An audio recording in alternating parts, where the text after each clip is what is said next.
നമസ്കാരം. Media vision വാർത്തകളിലേക്ക് സ്വാഗതം. ഭാഷാശ്രീയുടെ നേതൃത്വത്തിൽ UA ഖാദർ അനുസ്മരണവും സംസ്ഥാന സാഹിത്യ പുരസ്കാര സമർപ്പണവും പേരാമ്പ്രയിൽ സംഘടിപ്പിച്ചു. കവി ആലങ്കോട് ലീലാകൃഷ്ണൻ ഉദ്ഘാടനം ചെയ്തു. പേരാമ്പ്ര കേന്ദ്രമായി പ്രവർത്തിക്കുന്ന ഭാഷാശ്രീയുടെ ആഭിമുഖ്യത്തിൽ സാഹിത്യകാരൻ UA ഖാദറിന്റെ 4ാമത് അനുസ്മരണവും പുരസ്കാര സമർപ്പണവും കവിയരങ്ങും പേരാമ്പ്ര റീജിയണൽ ബാങ്ക് ഓഡിറ്റോറിയത്തിൽ സംഘടിപ്പിച്ചു. പത്രപ്രവർത്തകനും തിരക്കഥാകൃത്തും കവിയുമായ ആലങ്കോട്ട് ലീലാകൃഷ്ണൻ ഉദ്ഘാടനം ചെയ്തു.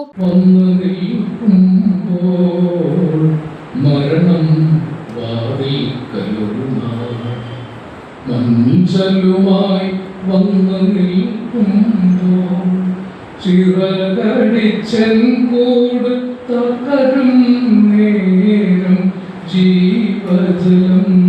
തരുമോ ജീവജലം തരുമോ. അതേ ശബ്ദത്തിൽ അടുത്ത ഭാഗമാണ്. ഭാഷാശ്രീ പത്രാധിപൻ പ്രകാശൻ വെള്ളിയൂർ ചടങ്ങിൽ അധ്യക്ഷത വഹിച്ചു. ഗാനരചയിതാവ് രമേശ് കാവിൽ മുഖ്യപ്രഭാഷണം നടത്തി.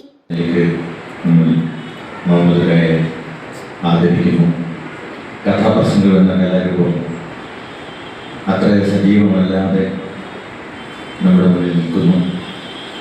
എഴുത്തുകാരി ഷൈമ NK വിശകലനം ചെയ്തു. ഡാൻസ് മാസ്റ്റർ ശ്രീധരൻ നൊച്ചാട്, നാടക സിനിമാ നടൻ മുഹമ്മദ് പേരാമ്പ്ര എന്നിവരെ വേദിയിൽ പൊന്നാട അണിയിച്ച് ആദരിച്ചു. ബാലസാഹിത്യ പുരസ്കാര ജേതാക്കളായ കണ്ണനുണ്ണി ആലപ്പുഴ, സുരേന്ദ്രൻ ശ്രീമൂലം നഗർ തിരുവനന്തപുരം, പേരൂർ അനിൽ കൊല്ലം എന്നിവർക്കും സാഹിത്യ പുരസ്കാരം നേടിയ Nalappadam Padmanabhan, Laila Vinayan Ernakulam, Manoj Thekkedath, Jalaja Rajeev Kannur, doctor VN Santhosh Kumar Kozhikode, doctor Johnson Y, Padman Kariyad, Rajan Perumbally എന്നിവർക്കും സാഹിത്യ പുരസ്കാരം നൽകി.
ജോസഫ് പുതക്കുഴി, അബ്ദുൾ കരീം NA, ദേവദാസ് പാലേരി, രതീഷ് എന്നിവർ ഓർമ്മകൾ പങ്കിട്ടു. പുരസ്കാര ജേതാക്കൾ മറുമൊഴി നൽകി. വലിയ അംഗീകാരങ്ങളും കഴിവുകളാണ്. ആ കൂട്ടത്തിൽ എനിക്കൊരു സ്ഥാനം കിട്ടിയത് ഓർക്കുമ്പോഴാണ് സന്തോഷം. എഴുത്തുകാരുടെ ഒരു കൂട്ടായ്മയും ഇങ്ങനൊരു പുരസ്കാരം ഏറ്റുവാങ്ങാൻ സാധിച്ചത് വളരെ സന്തോഷമുണ്ട്. രത്നകുമാർ വടകര സ്വാഗതം പറഞ്ഞ ചടങ്ങിന് സദൻ കൽപ്പത്തൂർ നന്ദി പറഞ്ഞു. News bureau, media vision.